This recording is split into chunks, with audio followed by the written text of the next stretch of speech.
The eviction notice had been taped to her apartment door for 3 days before Sarah finally found the courage to remove it. The edges had begun to curl in the coastal humidity, the red lettering bleeding slightly where morning dew had touched the paper. She peeled it away slowly, as though gentleness might somehow soften its message, then folded it into quarters and slipped it into her jacket pocket. The weight of it pressed against her ribs with every breath.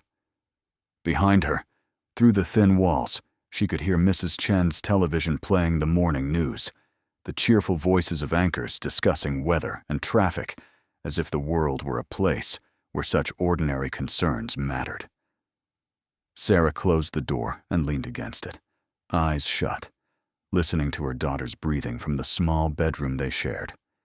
Emma was still asleep, curled beneath a quilt that Sarah's mother had made years ago, before everything had fallen apart.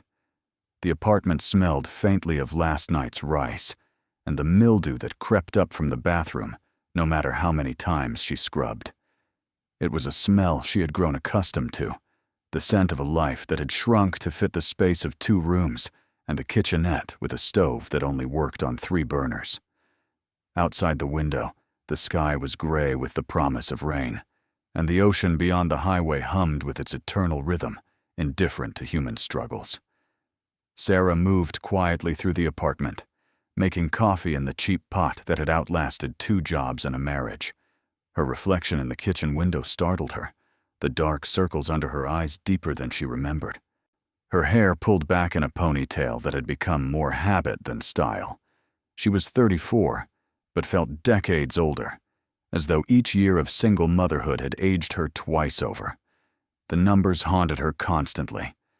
Rent was due in 9 days. The eviction gave her 30, but even that felt like a cruel joke when she had no means to pay. Her checking account held $73.18. Her credit cards were maxed, their statements arriving like clockwork to remind her of purchases made in better times, back when she still believed things would work out. The car payment was overdue. Emma needed new shoes, her toes already pressing against the worn fabric of her sneakers. Sarah had worked at the Harbor Cafe for the past year, to the kind of place where tourists ordered overpriced lattes and locals came for breakfast specials they could barely afford. The tips were unpredictable, good on weekends when the weather was clear, abysmal when fog rolled in and kept the visitors away.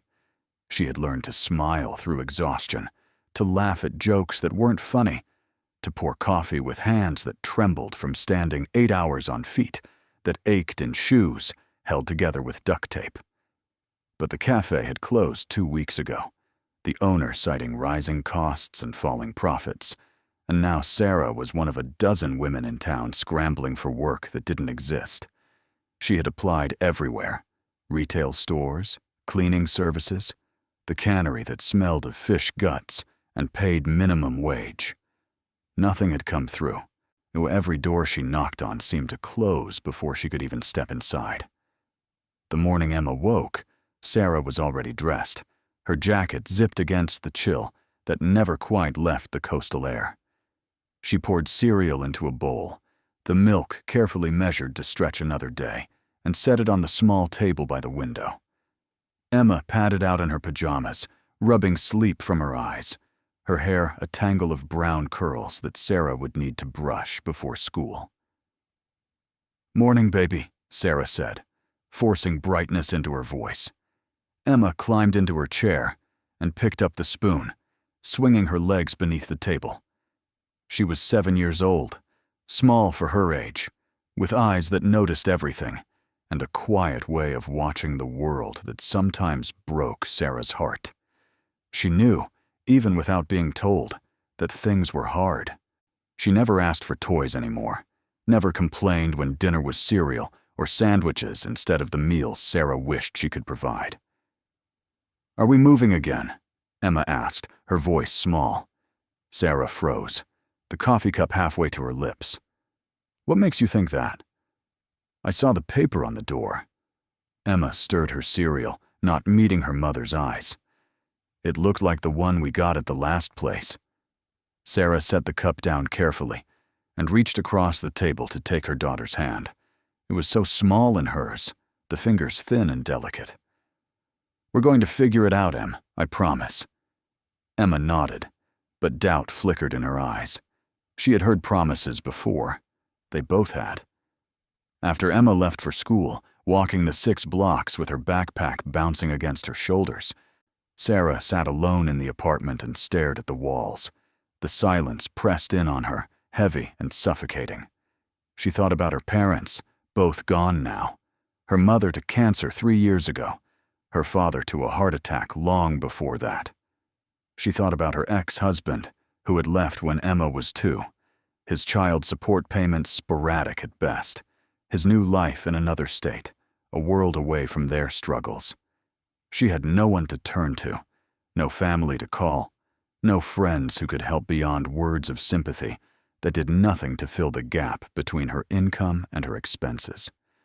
She was alone in a way that felt absolute, a woman standing at the edge of a cliff with no way back and only empty air ahead. It was desperation that drove her to the auction. She had seen the flyer posted at the grocery store, tucked between advertisements for garage sales and lost pets. Marine salvage auction, Saturday, 10 a.m., Harbor Warehouse. She had torn off one of the phone number tabs, not knowing why, only feeling the pull of something desperate and reckless inside her. The auction was held in a cavernous warehouse that smelled of salt and rust, the concrete floor stained with oil and seawater. A crowd had gathered, mostly men in work boots and flannel shirts, people who knew the value of marine equipment, who understood the language of salvage and repair. Sarah stood at the edge, feeling out of place in her thrift store jeans and windbreaker, her hands shoved deep into her pockets. An auctioneer stood on a makeshift platform, his voice booming through a crackling microphone as he called out lot numbers. Fishing nets went for hundreds of dollars, and marine engines for thousands. Sarah watched, her heart sinking. Everything was far beyond what she could afford. She had come with $850, money scraped together from the last of her savings, and a check that had finally cleared from her final week at the cafe. It was all she had left in the world, and she had brought it here on the slim hope that she might find something, anything, that could be resold for a profit. The lots came and went quickly. Then the auctioneer's voice changed, taking on a note of skepticism. Next up, Lot 47, 42-foot sailing yacht, Seabird, seized by Harbor Authority for unpaid mooring fees. Vessel is in severe disrepair, considered total loss. Hull is compromised, mast is gone, interior is gutted. Sold as is for salvage only. A murmur ran through the crowd, dismissive and brief. But Sarah watched as several men glanced toward the far corner of the warehouse where the yacht sat on blocks, its hull covered in a tarp that barely concealed the damage beneath. Even from a distance, she could see it was a wreck, the kind of boat that would cost more to tow away than it was worth. Opening bid is $500, the auctioneer called. No hands went up. $400? Still nothing. $300 for scrap value? Silence filled the warehouse. The auctioneer sighed, ready to move on. Sarah felt something stir inside her, a reckless impulse born of desperation. She thought of the eviction notice in her pocket, of Emma's worn shoes, of the empty refrigerator at home. She thought of the $850 that wouldn't last 2 weeks, even if she spent it carefully. Before she could stop herself, her hand rose. The auctioneer paused, squinting in her direction. "We have $300. Do I hear $350? The crowd turned to look at her. She felt their eyes, curious and dismissive in equal measure. A man near the front laughed, a short bark of amusement that carried in the echoing space. Another shook his head and muttered something to his companion. Sarah's face burned, but she kept her hand raised. "Going once," the auctioneer said, his tone suggesting he expected someone to jump in at the last moment. "Going twice," The pause stretched longer than necessary. Sold to the lady in the back for $300. Sarah's hand dropped. Her heart hammered in her chest. She had just spent nearly half of everything she had on a destroyed boat that everyone else had dismissed as worthless. Around her, the crowd was already moving on, attention shifting to the next lot. She stood frozen, watching as the auctioneer made a note on his clipboard. As she made her way to the payment table, she passed two men in paint-stained overalls. One of them glanced at her and shook his head. "Hope she's got a sense of humor," he muttered to his friend. "She's gonna need it." The friend laughed. $300 for that piece of junk. Might as well have thrown it in the harbor. Sarah's hands shook as she counted out the bills. 3 crisp hundreds that represented the last of her hopes. The clerk barely looked at her, stamping a form and sliding it across the table. "Lot 47, the Seabird. You've got 48 hours to remove it from the property or we charge storage. Good luck." She took the paper and walked out into the gray afternoon, with the ocean wind cutting through her jacket. She had no idea how she would move a 42-foot yacht with no mast and a compromised hull. She had no idea what she would do with it once she did. All she knew was that she had just made a choice that everyone around her thought was foolish, and that the weight of that choice now pressed against her ribs alongside the eviction notice. That night, Emma asked what was wrong. Sarah had tried to hide her anxiety, but children saw through such things. She sat on the edge of Emma's bed and brushed the hair from her daughter's forehead, searching for words that would sound like confidence instead of fear. "Mama bought a boat today," she said finally. Emma's eyes widened. "A real boat? A real boat. It needs a lot of work. But maybe we can fix it up and sell it. Can we go see it?" Sarah smiled, though her chest felt tight. "Tomorrow, baby. We'll go see it tomorrow." After Emma fell asleep, Sarah sat in the dark living room, staring at the payment receipt in her hands. The words, Lot 47, Seabird, total loss, seemed to glow in the dim light from the street.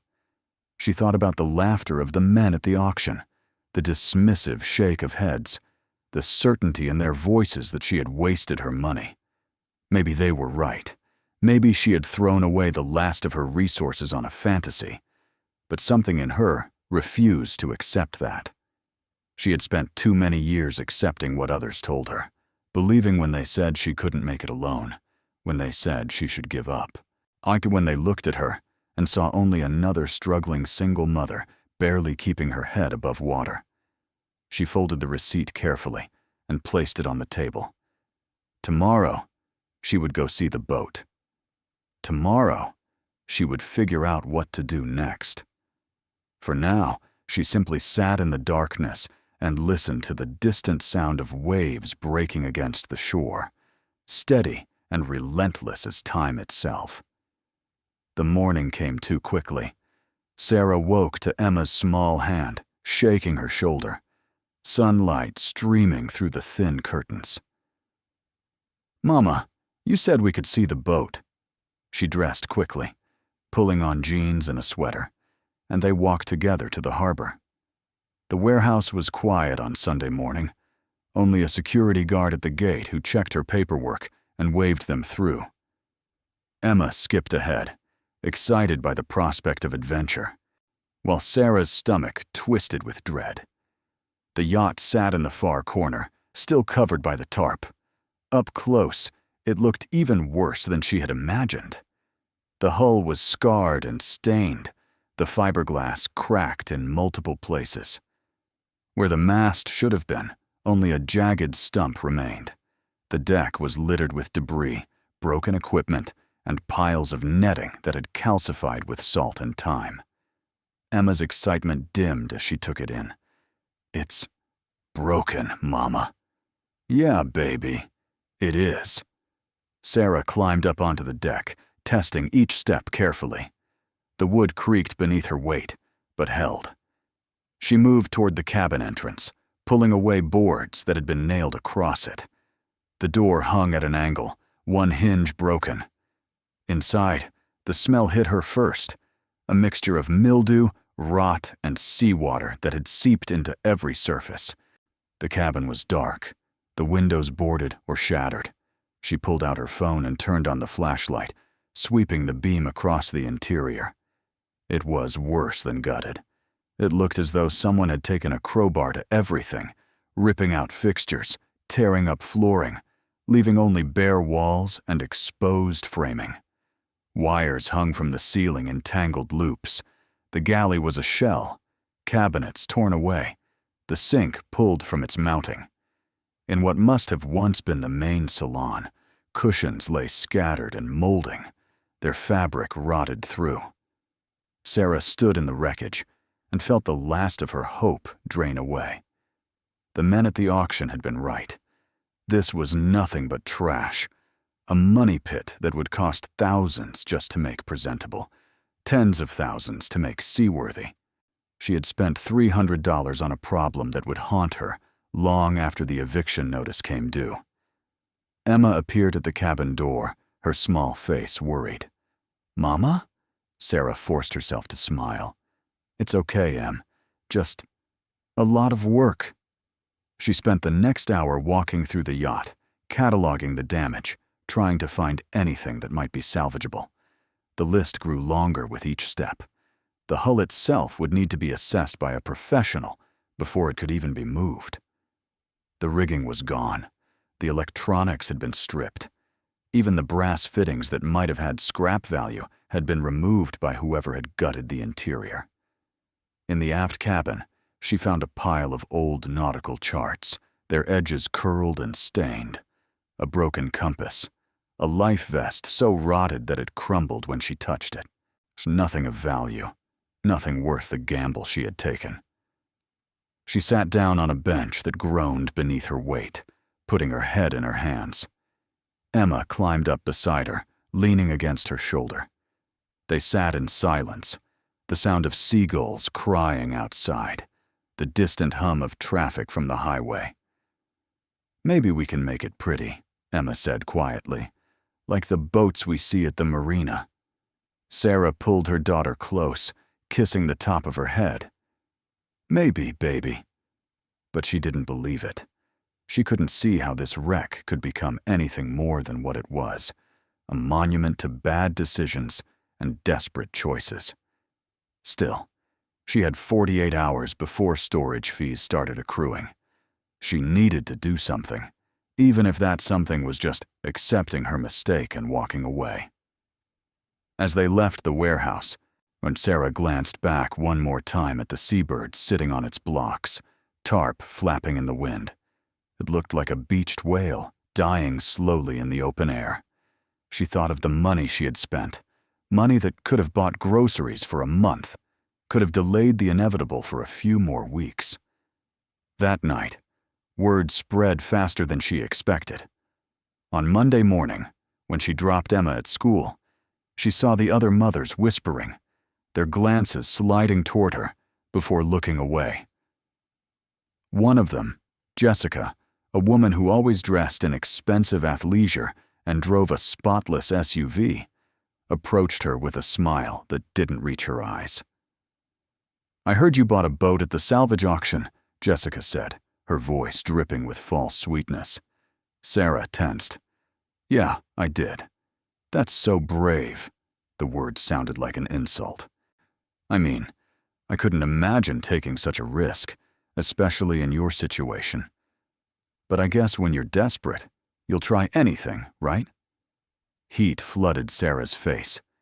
"It's an investment," Jessica laughed, a light tinkling sound. "An investment in what? Scrap metal?" She leaned closer, lowering her voice to a conspiratorial whisper. "Honey, everyone knows that boat is worthless. Marcus told me his brother looked at it before the auction and said it wasn't even worth the towing fee. You basically threw your money away." Sarah clenched her jaw, feeling the familiar burn of humiliation in her chest. "We'll see." "Sure," Jessica patted her arm with practiced sympathy. "Well, if you need anything, like help with food or clothes for Emma, There are programs. You shouldn't be too proud to ask. She walked away before Sarah could respond, joining the cluster of mothers near the school entrance. Sarah saw them glance back at her, saw the way they huddled together, and knew she had become the subject of their morning gossip. The single mom who was so desperate she'd bought a worthless boat. The woman who couldn't even manage her own life. At the grocery store that afternoon, the checker, a teenager with purple hair and too many piercings, looked at her with something like pity when her card declined for the second time. Sarah had to put back items one by one until the total came under her remaining balance. Milk, bread, peanut butter. The essentials that would get them through another week. Behind her in line, an older woman sighed impatiently, and Sarah felt the weight of judgment pressing down like a physical force. The cashier finally ran the card successfully, and Sarah grabbed the bags, hurrying out before the tears that threatened could fall. In the parking lot, she sat in her car, hands gripping the steering wheel, and let herself feel the full force of her situation. She was failing. She was drowning. And she had just spent $300 on a boat that everyone knew was worthless. That evening, she returned to the warehouse alone. Emma was with Mrs. Chen, who had offered to watch her for a few hours, despite Sarah having nothing to offer, in return but gratitude. Sarah climbed aboard the Seabird with a flashlight and a crowbar, determined to find something, anything, that might justify her decision. She worked in the fading light, prying at panels, looking into every compartment, searching storage spaces that had probably been empty for years. Her hands grew raw from the rough fiberglass and splintered wood. Her clothes collected dirt and grime until she looked like she'd been rolling in the bilge. Hours passed. The sun set, leaving her working by flashlight alone, the beam casting harsh shadows across the gutted interior. She found old rope, frayed and useless. She found broken tools, corroded and seized. She found a nest of rats in one of the storage bins, their eyes gleaming in the light before they scattered into the darkness. Nothing. There was nothing here worth finding. She sat in the main cabin, exhausted and defeated, her back against the bare wall. The flashlight lay beside her, its beam pointed at the ceiling where water stains formed abstract patterns. She thought about the eviction notice, about Emma's shoes with their worn toes, about the mothers at school who looked at her with pity and judgment in equal measure. She had failed again.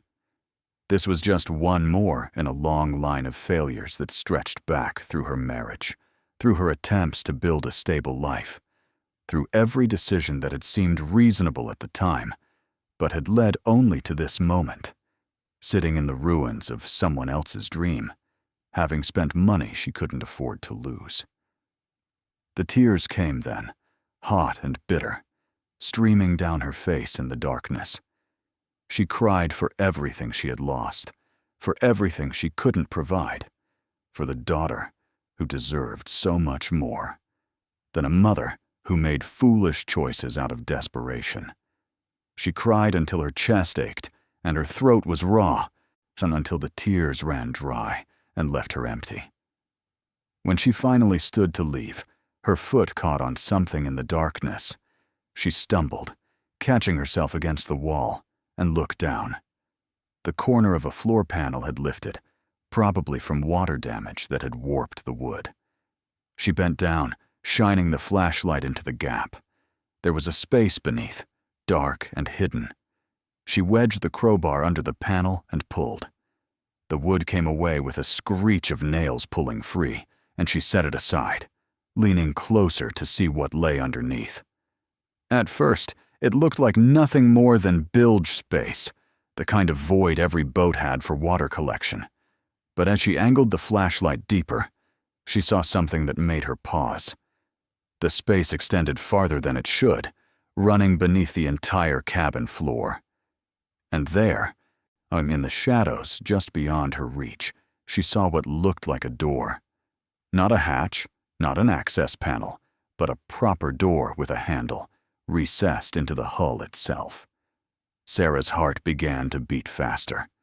She tore away more floor panels, working with renewed energy, the crowbar biting into wood that was half-rotted and gave way easily.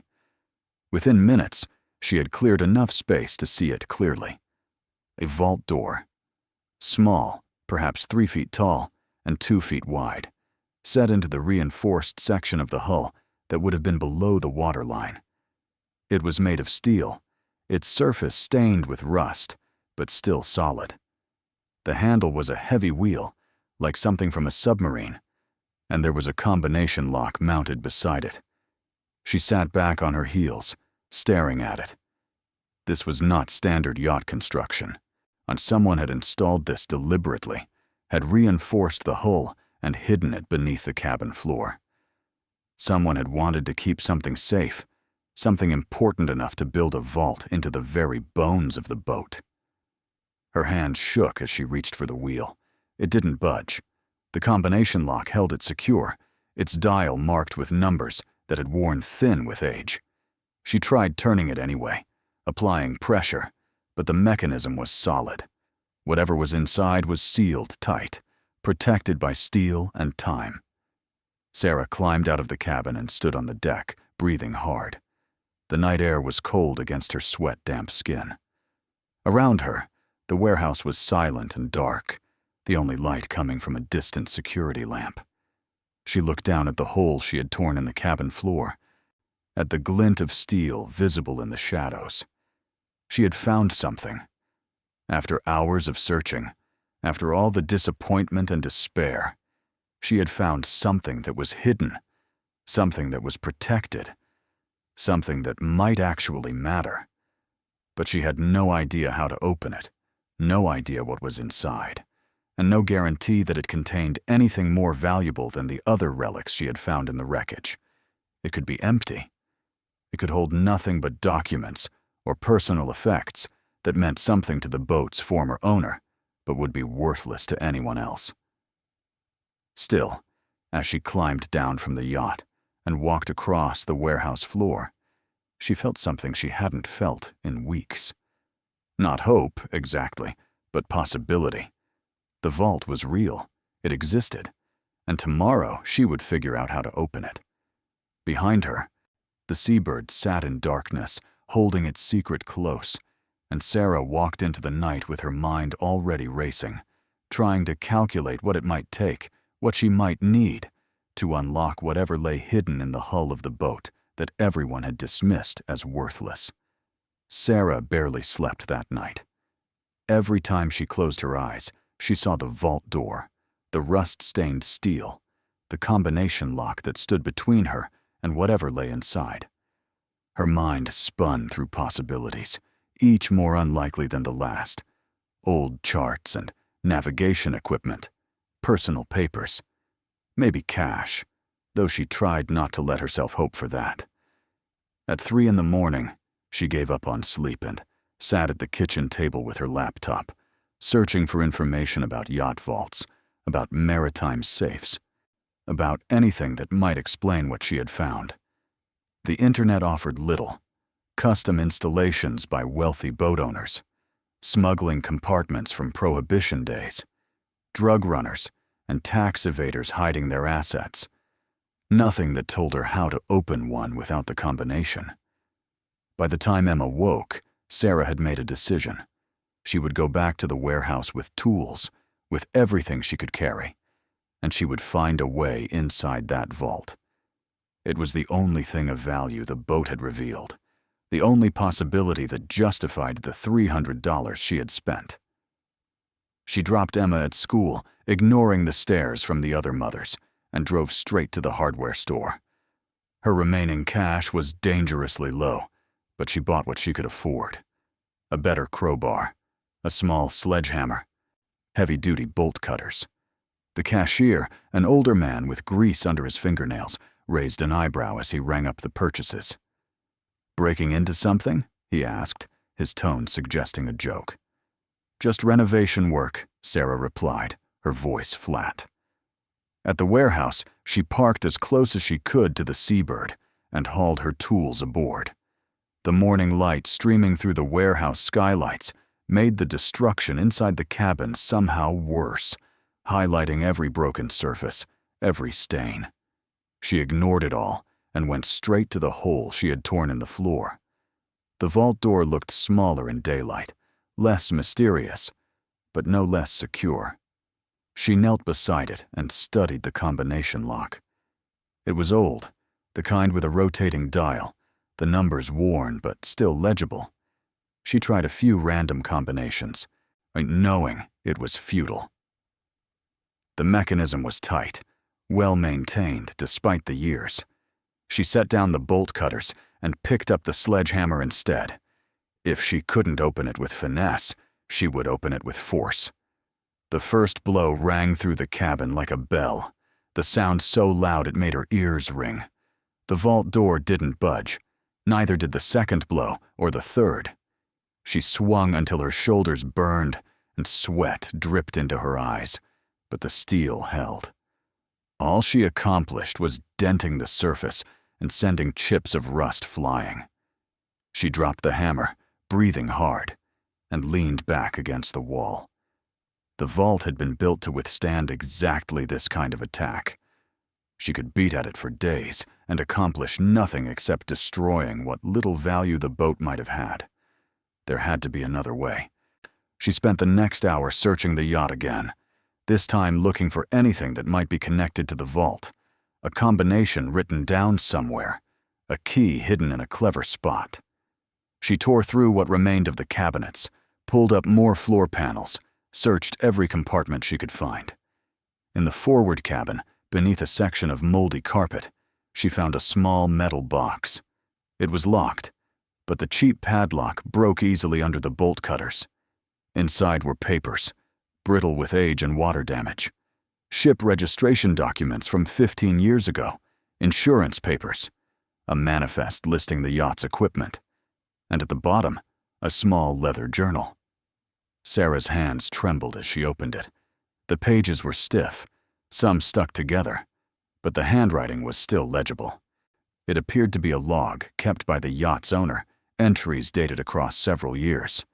She flipped through quickly, scanning for anything relevant.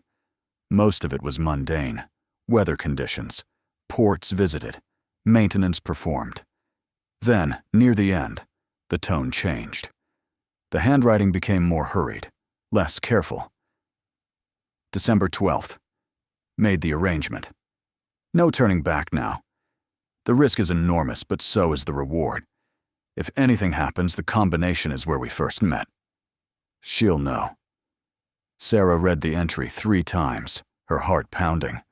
The combination is where we first met. It was maddeningly vague, a clue meant for someone specific, someone who would understand the reference. But that person wasn't her, and she had no way to decode it. She kept reading. The next entries were sparse, filled with anxiety. December 19th. They suspect nothing. The transfer went smoothly. Everything is secure now. Just need to wait for the right time. December 27th. Can't stop thinking about it. Checking the lock 3 times a day. It's safe. It has to be safe. Then, nothing. The journal ended there, the remaining pages blank. Sarah flipped back to the registration documents, looking for a name. The yacht had been owned by a man named Marcus Holloway. She searched through the papers for anything more, any detail that might help. One document mentioned a business address in the city, an import company. Another listed a home address that meant nothing to her. There was no mention of a woman, no hint about where they might have first met. She sat among the scattered papers, the journal open in her lap, and felt frustration build in her chest. And she was so close. The vault was right there, just feet away, containing something that Marcus Holloway had considered worth protecting, worth risking everything for. But without the combination, it might as well have been on the other side of the world. The afternoon stretched into evening. She tried the bolt cutters on the lock mechanism itself, but the steel was too thick. She tried wedging the crowbar into the seam around the door, but there was no gap to exploit. Every attempt ended in failure. When she finally left the warehouse that night, her hands were blistered and bleeding, her body exhausted. Emma was waiting at Mrs. Chen's, and Sarah forced herself to smile as she picked up her daughter, to act as though everything was fine. But her mind remained on that vault, on the journal entries that hinted at secrets she couldn't reach. That night, after Emma fell asleep, Sarah sat at her laptop and searched for Marcus Holloway. She found an obituary from 8 years ago. He had died in a car accident, survived by no immediate family. His import business had closed shortly after. There were no other details, no clues about where he might have met someone, no hints that would help her. She searched maritime records, looking for voyages the seabird had made, ports it had visited. The documentation was incomplete, but she found references to trips to the Caribbean, to South America, to ports in Asia. Holloway had traveled extensively. The phrase, "where we first met," could refer to anywhere. The eviction deadline loomed 3 weeks away now. Sarah felt time pressing on her like a physical weight. She needed to solve this mystery, needed to open that vault, needed to find something inside that would justify the risk she had taken. But every path she explored led nowhere. On the 3rd day, she brought Emma with her to the warehouse. School was out for a teacher planning day, and Mrs. Chen wasn't available. Emma sat on the deck with a coloring book while Sarah worked below, trying once more to force the vault open. "Mama, what are you looking for?" Emma called down through the cabin hatch. "Something valuable, baby. Something that might help us." "Is it treasure?" Sarah paused, the crowbar in her hands. "Maybe. Sort of." Emma climbed down into the cabin, careful on the ladder. She looked at the vault door with wide eyes. "It looks like a treasure chest." "It kind of does." Doesn't it?" "Why won't it open?" "Because it has a lock, and I don't know the combination." Emma knelt beside the door, studying the dial. "My friend at school has a lock on her diary. She told me the combination is her birthday." Sarah had already tried obvious combinations. The yacht's registration date, Marcus Holloway's birth date from the obituary, random sequences that might have been significant. None had worked. "That's a good idea, Em, but I don't know enough about the person who owned this boat." Emma traced the numbers on the dial with her finger. Maybe they left a clue. They did, but it's too hard to figure out. Sarah showed Emma the journal entry. Her daughter read it slowly, lips moving with the words. "Where we first met. That's romantic." "Yeah, but I don't know where that was." "Did you look at all the papers?" "All of them, baby." But Emma was already pulling the scattered documents toward her, sorting through them with a child's unself-conscious curiosity. She held up the ship registration. "This boat was born in Maine." "Born?" "Built. See." She pointed to a line Sarah had overlooked.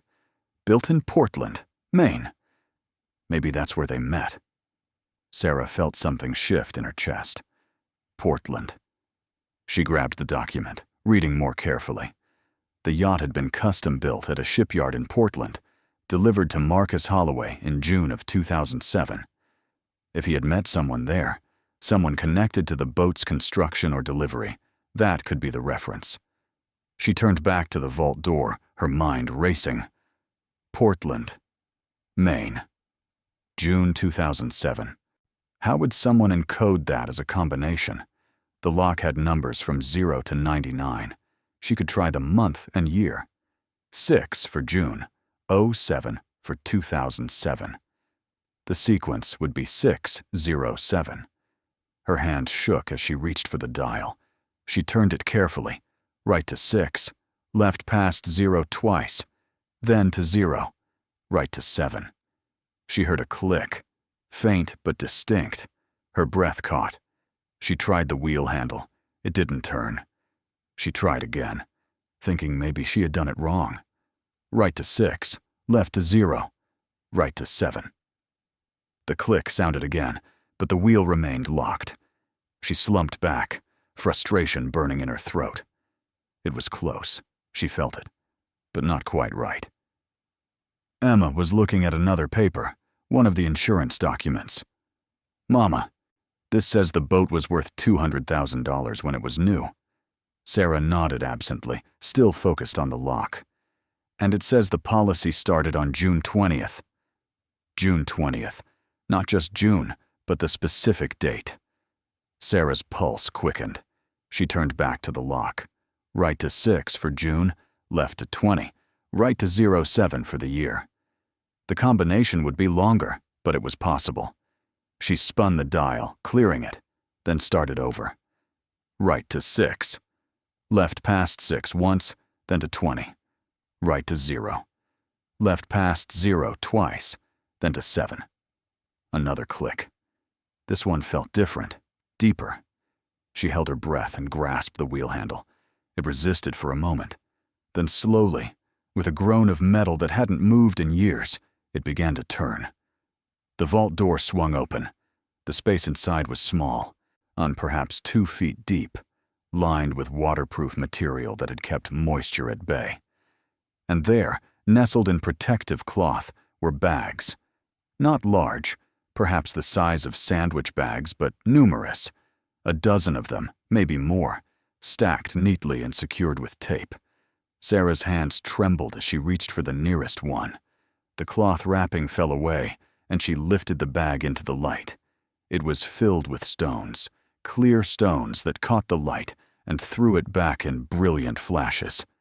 They looked like glass at first, like decorative crystals. But the weight was wrong, too heavy, too dense. And the way they captured the light, breaking it into rainbows that danced across the cabin walls, was too perfect. Emma gasped. "Mama, they're pretty." Sarah couldn't speak. She set the bag down carefully and reached for another.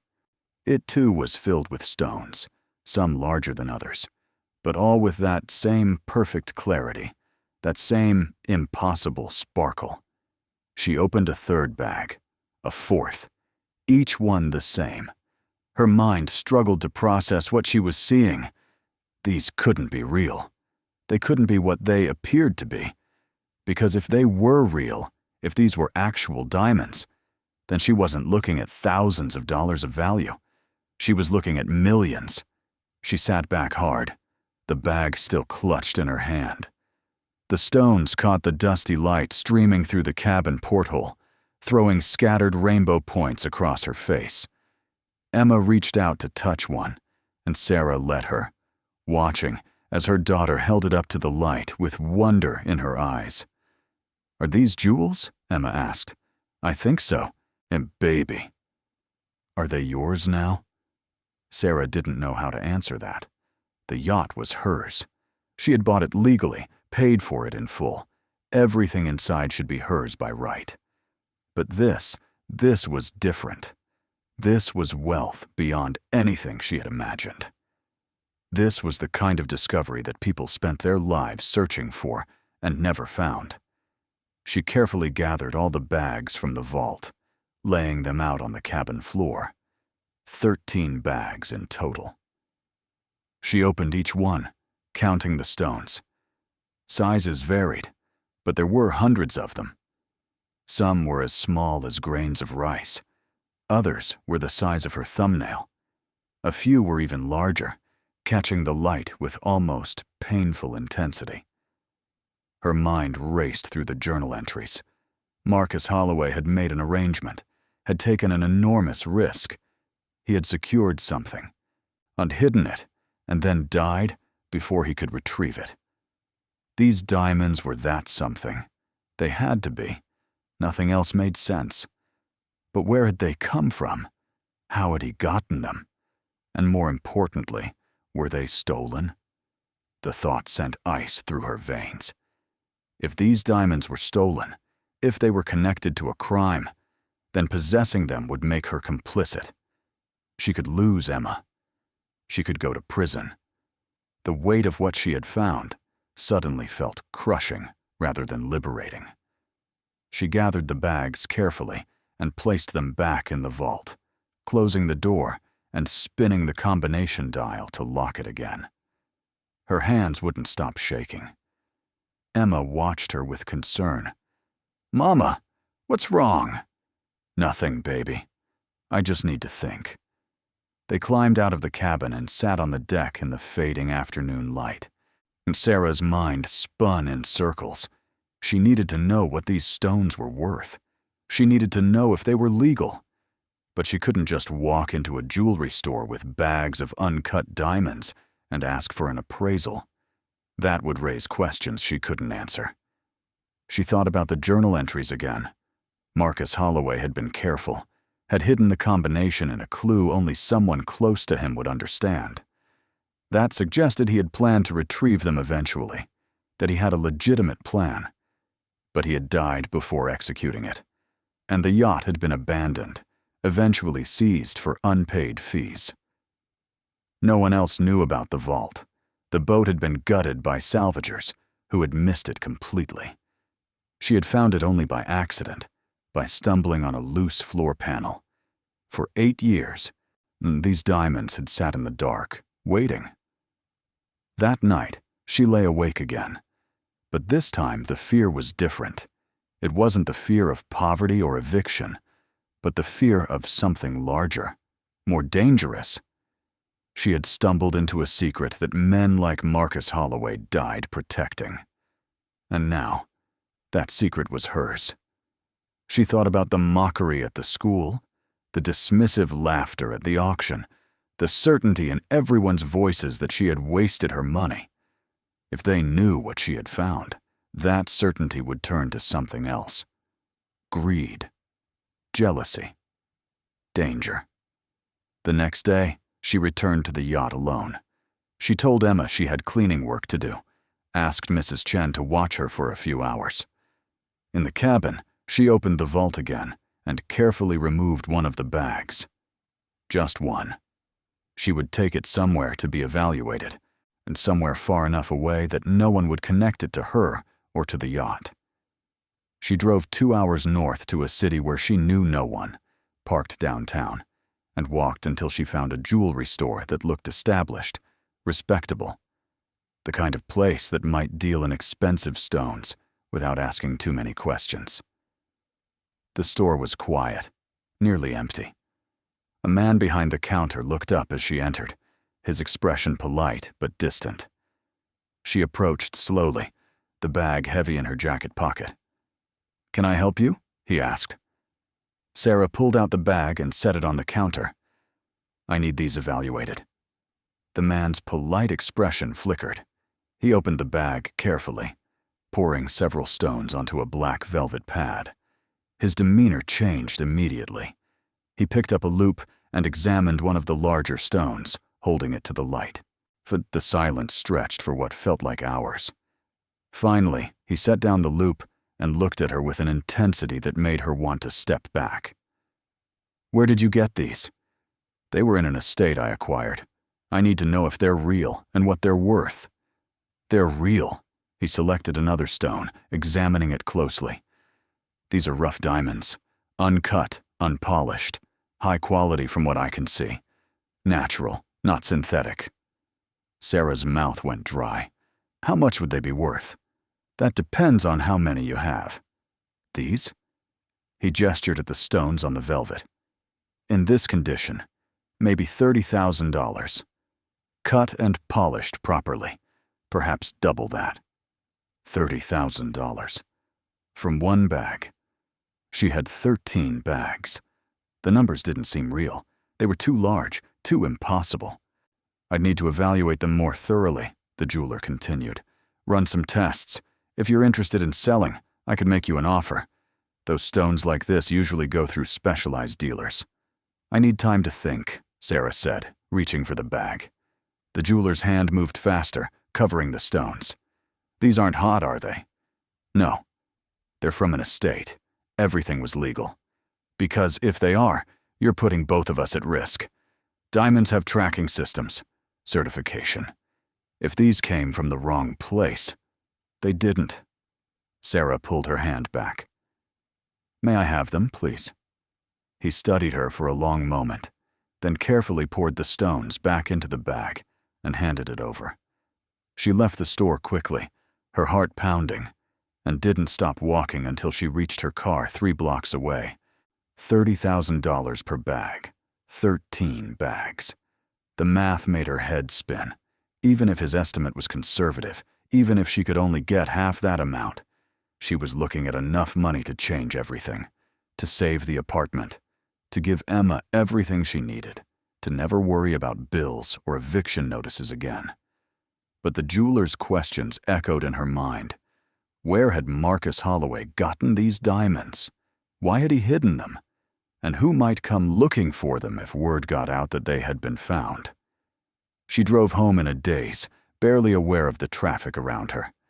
By the time she pulled into her apartment complex, evening had fallen. She sat in the car for a long time, watching the light in her apartment window, where Emma would be waiting. She had found treasure. Real, tangible wealth beyond anything she had dreamed. But with it came questions that terrified her. Questions about legality, about danger, about what happened to people who stumbled upon fortunes that didn't belong to them. Inside the apartment, Emma ran to hug her. Mrs. Chen said goodbye and left, and Sarah locked the door behind her, checking it twice. She pulled the bag from her pocket and hid it in the back of her closet, behind shoes and old boxes. Out of sight, but impossible to forget. That night, she searched online for information about diamond smuggling, about stolen gems, about maritime theft. The stories she found chilled her. Millions of dollars in stones vanishing from mines and cutting houses. Criminal networks that tracked their merchandise across continents. Violence that followed diamonds like a shadow. And she found no reports matching Marcus Holloway's death, no mention of missing diamonds from 8 years ago. Either the trail had gone cold, or his death truly had been an accident. But that didn't mean the diamonds were clean. It only meant no one had connected them to anything yet. Over the next few days, Sarah became increasingly paranoid. She found herself looking over her shoulder constantly. At the grocery store, she noticed a man watching her and changed aisles, her heart racing. On the street near the warehouse, she saw a black car parked for too long and took a different route. Every unexpected sound made her jump. She stopped going to the warehouse during the day, waiting instead until evening when the security guard did his rounds and the building was mostly empty. She would slip in through a side door she had discovered was broken, work quickly in the yacht's cabin by flashlight, and leave before anyone noticed. She moved the bags from the vault to a more accessible hiding place, a compartment she had found in the hull that was easier to reach. Every time she touched them, she felt the weight of her secret growing heavier. The diamonds represented salvation, but they also represented risk of a kind she had never faced before. Emma noticed the change in her mother. "Mama, you seem scared. Are we okay?" Sarah pulled her close, kissing her forehead. "We're okay, baby. Mama just has a lot on her mind." "Is it about the treasure?" Sarah's breath caught. "What treasure?" "The pretty stones, the ones on the boat." "Did you tell anyone about those?" Emma shook her head. "No, you said it was a secret." Sarah hadn't said that, but she was grateful Emma had understood anyway. "That's right, baby. It's our secret. You can't tell anyone, okay? Not your friends, not your teacher, no one." "Why not?" "Because sometimes when people know you have something valuable, they try to take it. And we have to keep it safe." Emma nodded solemnly. At 7 years old, she understood more than Sarah wished she had to. She had grown up watching her mother struggle, learning too young that the world was not always kind. A week after finding the diamonds, Sarah received a call from an unknown number. She almost didn't answer, but something made her pick up. "Is this Sarah Chen?" a man's voice asked. "Who's calling?" "My name is David Porter. I'm a maritime attorney. I understand you purchased a yacht called the Seabird at auction recently. Sarah's blood went cold. How did you get this number? Public records. The auction house provided the buyer information when I inquired. I represent the estate of Marcus Holloway, the yacht's previous owner. There's been some question about whether certain items aboard the vessel should have been included in the sale. She forced her voice to remain steady. The auction was for the yacht and its contents. Everything was sold as is. I understand that. However, Mr. Holloway's estate has reason to believe there may be materials of a personal nature still aboard. Specifically, documents and family heirlooms that should have been removed before the vessel was seized. We'd like to arrange a time to inspect the yacht and retrieve these items. I've been through the entire boat. There's nothing but junk and broken equipment. Nevertheless, we'd appreciate the opportunity to look. It would only take an hour or two. Sarah's mind raced. This could be legitimate, a lawyer doing due diligence for an estate. Or it could be something else. A probe, someone fishing to see what she had found, what she might know. I'll have to think about it, she said. The yacht isn't in any condition for visitors right now. I'm doing major renovation work. I understand. Perhaps in a week or two? I'll call you back. She hung up before he could respond. Her hands were shaking. She immediately called the auction house, but they were closed for the evening. She spent the next hour searching online for David Porter, a maritime attorney. She found several men with that name, but none that seemed connected to estate law or to Marcus Holloway. The call could have been genuine, or it could have been someone else, someone who knew about the diamonds and was testing to see if she had found them. Either way, she couldn't let anyone aboard the yacht. Not now. Not until she figured out what to do. That night, she barely slept.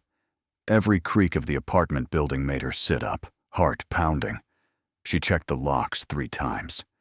She looked out the window at the parking lot, searching for suspicious cars or unfamiliar faces. The diamonds had seemed like a miracle when she first found them. Now they felt like a curse, a weight that grew heavier with each passing hour. By morning, she had made a decision. She couldn't keep the diamonds hidden on the yacht. It was too risky, too exposed. She needed to move them somewhere safer, somewhere no one would think to look. The apartment was too obvious. A storage unit could be traced. She needed somewhere unexpected. She thought about Mrs. Chen, who had shown her nothing but kindness. But involving her would put the old woman in danger. She thought about her car, but that too could be searched or stolen. Every option came with risk. Finally, she settled on a solution that felt desperate but necessary. There was a small park near Emma's school, a quiet place with walking trails and old trees. In one corner, there was a drainage culvert, the kind children explored but adults ignored. She would hide the diamonds there, wrapped in waterproof material and tucked into the shadows where no one would think to look. It took her 3 trips to move everything. She worked at night after Emma was asleep, carrying the bags in her jacket pockets and a backpack. The park was dark and empty, and she moved quickly, checking over her shoulder with every step. She found a spot in the culvert where the concrete had cracked, creating a small hollow space. She wrapped the bags in plastic, then in cloth, and wedged them into the crack. From the outside, it looked like nothing more than debris or trash. When she was finished, she stood in the darkness of the park, breathing hard. The diamonds were hidden now, but her fear hadn't diminished. If anything, it had grown. She had just hidden millions of dollars worth of diamonds in a drainage ditch. The absurdity of it almost made her laugh, but the sound died in her throat. She was in over her head. She had found something too big, too dangerous, and now she didn't know how to protect it or what to do with it. All she knew was that her life had changed in ways she couldn't have predicted when she raised her hand at that auction. The yacht everyone had dismissed as worthless had contained a fortune, and that fortune had become her burden to carry. The call from David Porter haunted Sarah for days. She researched obsessively, trying to determine if he was legitimate, if Marcus Holloway truly had an estate that was still active 8 years after his death. She found nothing conclusive. The uncertainty gnawed at her, making every decision feel impossibly heavy. She stopped answering calls from unknown numbers. When the auction house tried to reach her about storage fees for the yacht, she paid them through an online portal rather than speaking to anyone directly. She avoided the mothers at Emma's school, taking different routes to drop off and pick up, unwilling to face their questions or their judgment. The eviction notice deadline was now 10 days away. She had the diamonds hidden, yes, but they were useless to her in that form. She couldn't pay rent with rough stones tucked in a drainage culvert. She needed cash, needed to convert the diamonds into currency that could save her apartment and give her breathing room. But every path to doing so felt dangerous. She considered selling just one bag, the one she had shown to the jeweler in the city. $30,000 would solve her immediate problems and buy her time to figure out the rest. But the jeweler had asked questions, had looked at her with suspicion, and going back to him now would only raise more red flags. Late one night, while Emma slept, Sarah sat at her laptop and searched for diamond dealers who specialized in estate acquisitions, who bought stones in bulk without asking too many questions. She found several, mostly based in major cities or overseas. Many required certifications, documentation proving the stones were legally obtained. She had no such documentation. All she had was a journal with cryptic entries and a yacht that everyone knew she had bought for almost nothing. Then she found a different kind of listing, a private buyer advertising discreetly on a specialized forum, someone who dealt in unusual acquisitions and offered cash transactions with minimal paperwork. The contact information was just an email address, no name, no location. It felt wrong, dangerous even. But Sarah was running out of options. She drafted an email 3 times before sending it. I have rough diamonds for sale, high quality, various sizes, interested in cash transaction. Please advise on evaluation and pricing. She sent it at 2 in the morning and immediately regretted it. This was how people got robbed, she thought. This was how desperation led to violence. But the email was sent, and all she could do was wait. The response came within 6 hours. Interested. Can provide secure evaluation and fair market pricing. Meet in neutral location with samples. Are you in the United States? Sarah hesitated for a full day before replying. Yes, West Coast. How does evaluation work? The back and forth continued over several days, the buyer explaining their process. They would meet in a public place, tie a hotel lobby or restaurant. Sarah would bring samples. The buyer would have portable testing equipment. If the stones were genuine and met quality standards, they would discuss pricing and arrange a larger transaction. It all sounded reasonable, professional even. But Sarah's instincts screamed warnings. This person could be anyone. A legitimate dealer, yes, but also a thief. Or worse, someone connected to Marcus Holloway. Someone who knew the diamonds were stolen and wanted them back. She was trapped between fear and necessity, unable to move forward, but unable to stay still. The eviction deadline crept closer. 7 days, 6 days, 5. It was Emma who broke through her paralysis. One evening, as they ate dinner together, rice and vegetables stretched thin to make the grocery money last, Emma looked at her mother with those 2 old eyes. Mama, are we going to lose our home? Sarah set down her fork. I'm trying to prevent that, baby. Is it because of the treasure? Because we can't use it? It's complicated. My teacher says sometimes you have to ask for help, even when it's scary. Sarah felt tears prick her eyes. Her 7-year-old daughter was telling her to be brave. The irony wasn't lost on her. She had found a fortune, but was too afraid to claim it. She had stumbled into a miracle but couldn't figure out how to make it real. That night, she made a decision. She would take the risk. She would meet with the buyer, bring samples, and see if this was legitimate, or if her instincts were right to be afraid. But she wouldn't go unprepared. She would meet in a very public place during daylight hours, and she would tell someone where she was going. She arranged the meeting for 2 days later at a hotel restaurant in the city where she had visited the jeweler. The buyer, who went by the name Chen, agreed to the location and time. Sarah told Mrs. Chen she had a business meeting, asked her to watch Emma for the afternoon, and left detailed instructions about what to do if she didn't return by 6 o'clock. The morning of the meeting, she retrieved 3 bags from the culvert, her hands shaking as she unwrapped the waterproof layers. She placed them in her purse, along with the leather journal she had found, hoping the documentation might provide some legitimacy to her claim of estate acquisition. The drive to the city felt endless. Every mile brought new waves of doubt. She was walking into an unknown situation with millions of dollars worth of diamonds in her purse. She could be robbed. She could be arrested. She could disappear and leave Emma alone. But the alternative was eviction, homelessness, failure. She had come too far to turn back now. The hotel was upscale, the kind of place that suggested wealth and security. Sarah parked in the garage and walked through the lobby, trying to look like she belonged. The restaurant was on the ground floor, elegant but not ostentatious, with tables spaced far enough apart for private conversations. A woman sat alone near the back, a leather briefcase at her feet.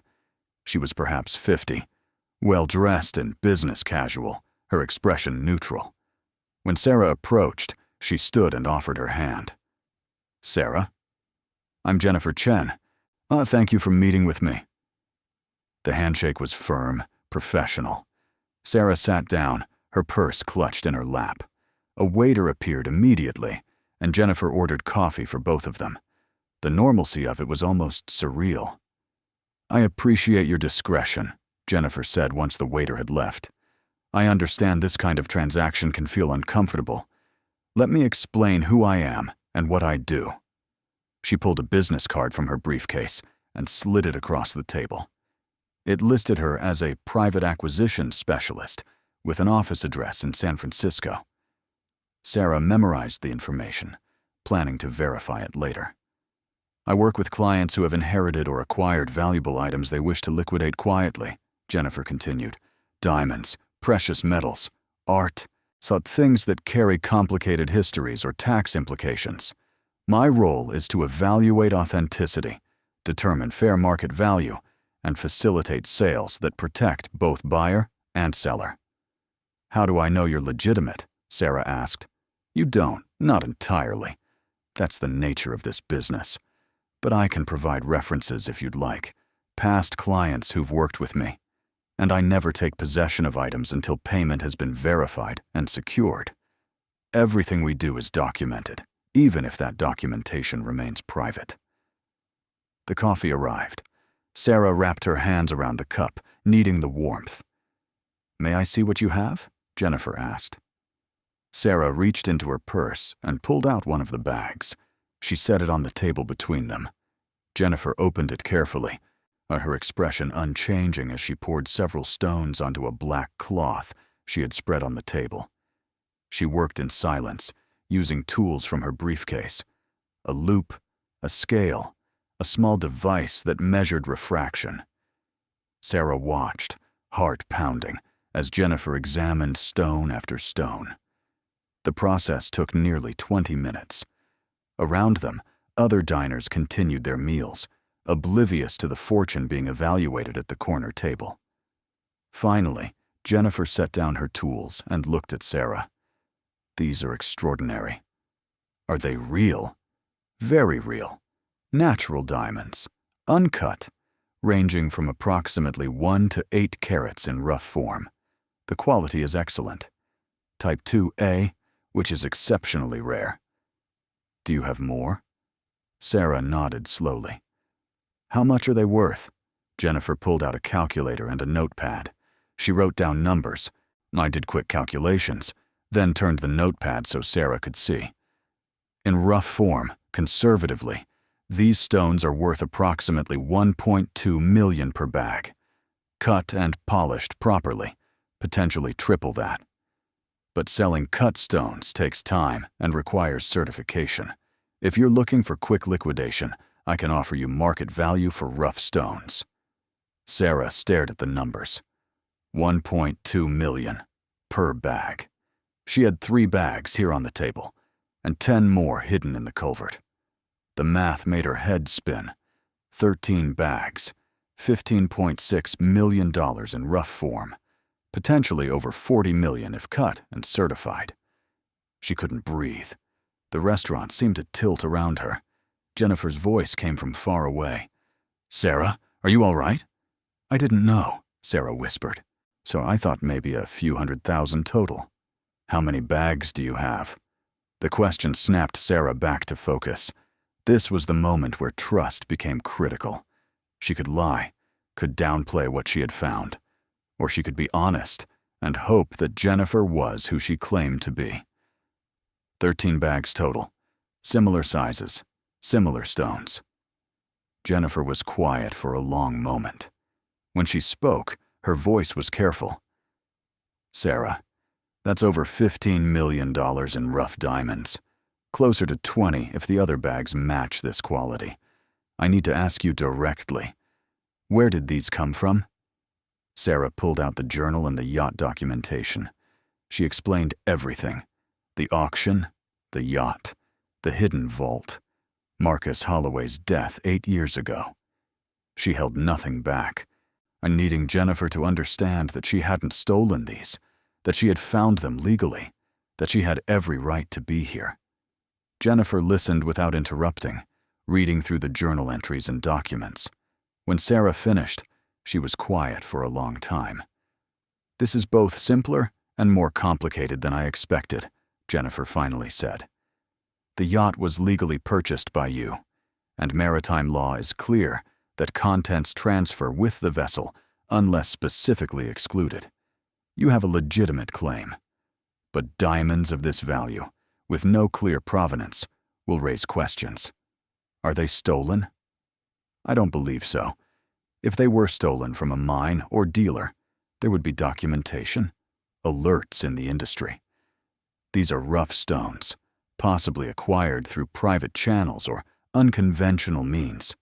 Marcus Holloway may have been involved in something questionable, but without evidence of a specific crime, possession defaults to the current owner of the vessel, which is you. Sarah felt something loosen in her chest. So they're mine. Legally, yes. Practically, you'll want to be careful. Moving $15 million in diamonds will attract attention. The IRS will want to know about sudden wealth. If you sell them, you'll need to pay capital gains tax. And there are people in this business who might hear rumors and come asking questions. What should I do? Jennifer leaned back in her chair, studying Sarah. That depends on what you need. If you need cash immediately, I can buy 1 or 2 bags from you today. I'll give you fair market value, cash transaction, no paperwork beyond a private receipt. That gives you liquidity while you figure out the rest. For the remaining bags, I'd recommend working with a legal team to establish clear ownership, then selling through proper channels over time. How much cash? For 2 bags, I can have $2.4 million transferred to you within 24 hours. I'll need to make calls, arrange the funds, but I have buyers who trust my evaluations. They'll accept my word on quality. $2.4 million. Enough to save the apartment, to give Emma everything she needed, to never worry about money again. Sarah's hands shook as she picked up her coffee cup. I need time to think. Of course. But Sarah, I want to be clear about something. If you're going to do this, you need to do it carefully. Don't tell anyone about the diamonds. Don't suddenly start spending money in ways that draw attention. And whatever you decide, Don't try to sell these through multiple dealers. Word will spread, and you'll attract the wrong kind of interest. Sarah nodded. The person who called me, David Porter. He said he represented Holloway's estate. Jennifer's expression sharpened. Did he say which firm? No, he wanted to inspect the yacht. Don't let him. If Holloway had a legitimate estate claim, it would have been settled years ago. The fact that someone is calling now, after you purchased the yacht, suggests they know or suspect something. They're fishing. What should I do? Nothing. Don't return the calls. Don't let anyone aboard the yacht. And consider moving quickly on the sale. The longer these diamonds sit hidden, the more risk you carry. They talked for another hour, Jennifer explaining the process, answering Sarah's questions, providing contact information for lawyers who specialized in asset protection and estate law. By the time they left the restaurant, Sarah had agreed to sell 2 bags. Jennifer would arrange the funds transfer, and they would meet again in 2 days to complete the transaction. Sarah drove home in a daze. $2.4 million. In 2 days, she would have enough money to change her entire life. The eviction notice would become meaningless. The debt would disappear. Emma would have everything she needed and more. But as she pulled into the apartment parking lot, she saw something that made her blood run cold. A black sedan was parked near her building, the same car she had seen near the warehouse days ago. A man sat in the driver's seat, watching. Sarah parked in her usual spot and forced herself to walk calmly to her apartment. She didn't look at the car, didn't acknowledge the man, but her heart hammered in her chest and her hands shook as she unlocked the door. Inside, Mrs. Chen was reading to Emma. Everything looked normal. Safe. Sarah thanked the elderly woman, saw her out, then locked the door and checked it twice. She moved to the window and looked down at the parking lot. The black sedan was still there. She called Jennifer immediately. There's someone watching my apartment. Can you describe the car? Sarah did, reading off the license plate. She heard typing on the other end. That plate is registered to a private investigation firm, Jennifer said. For someone hired them to follow you. Why? Either the person who called you, this David Porter, is trying to confirm you found something, or someone else knows about the diamonds and is tracking your movements. Either way, you need to be careful. Don't lead them to where you're hiding the stones. Sarah looked at Emma, who was playing quietly on the floor. Fear clawed at her throat. What if they come for her? What if they try to use her to get to me? They won't. That crosses a line even criminals avoid. But you should vary your routines. Take different routes. And Sarah, we should move up the transaction. Tomorrow instead of 2 days from now. Get the money. Secure it. Then decide your next steps with resources behind you. They arranged to meet the next afternoon. After hanging up, Sarah spent the evening in a state of heightened vigilance. She checked the windows constantly. She verified that all the locks were secure. She even packed a bag with essentials, ready to leave quickly if necessary. Emma noticed her anxiety. Mama, you're scaring me. Sarah knelt down and pulled her daughter close. I'm sorry, baby. Everything's going to be okay. Mama's just being extra careful. Because of the bad people? What bad people? The ones who want to take our treasure. Sarah's throat tightened. Emma understood more than she should have to. Yes, baby. But they won't get it. I promise. That night, Sarah barely slept. Every sound made her sit up, heart racing. She kept her phone close, ready to call 911 if the man in the black sedan tried to approach. But the night passed quietly, and when morning came, the sedan was gone. She got Emma ready for school, took a deliberately circuitous route, checking her rearview mirror constantly. No one followed. At the school, she hugged Emma tightly. I'll pick you up at the regular time, okay? Stay close to your teachers. Emma nodded, sensing the seriousness in her mother's voice. After drop-off, Sarah drove to the park. The culvert was undisturbed, the diamonds still hidden where she had left them. She retrieved 2 bags, wrapped them carefully, and placed them in her purse. Then she drove to the city, taking a route that zigged and zagged, making sure no one was tailing her. The meeting with Jennifer was in a different location this time, a private office in a downtown building. Security was tight, requiring ID to enter. Sarah felt safer here, surrounded by other businesses and people. Jennifer was waiting with 2 other people, a lawyer and a financial advisor. They went through the process methodically. The diamonds were evaluated again, this time with more sophisticated equipment. The lawyer explained the documentation, a private bill of sale that established the transaction without triggering automatic government reporting. The financial advisor discussed options for the money: wire transfer to a new account, cashier's checks divided among multiple banks, even physical cash, though that came with its own risks. Sarah chose a combination, wanting some immediately accessible and some protected. By 3 o'clock, it was done. 2 bags of diamonds in exchange for $2.4 million, transferred to accounts that had been opened that morning in her name. Sarah signed papers, shook hands, and walked out of the office with her life completely transformed.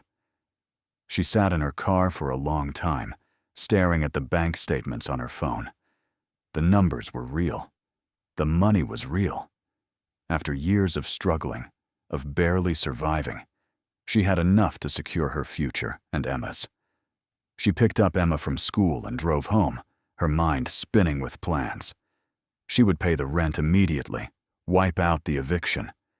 She would pay off every debt.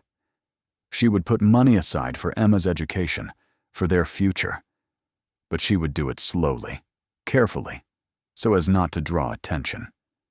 When they got home, the black sedan was back. This time, Sarah didn't hesitate. She called the police. 2 officers arrived within 15 minutes. Sarah explained that a car had been watching her apartment, that she felt threatened. The officers approached the sedan. The driver showed them credentials, private investigator, and claimed he was working on an insurance case. He denied following Sarah specifically. The officers couldn't do much without proof of harassment, but they took a report and told the investigator to move along. The sedan left, but Sarah knew it was temporary. Whoever had hired him wasn't giving up. That night, she began making plans. She would move the remaining diamonds from the culvert to a safety deposit box. She would hire her own lawyer, establish clear legal ownership of everything she had found.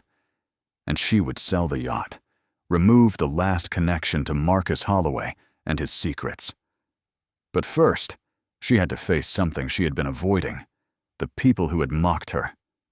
The next day, she went to the bank and paid 6 months of rent in advance.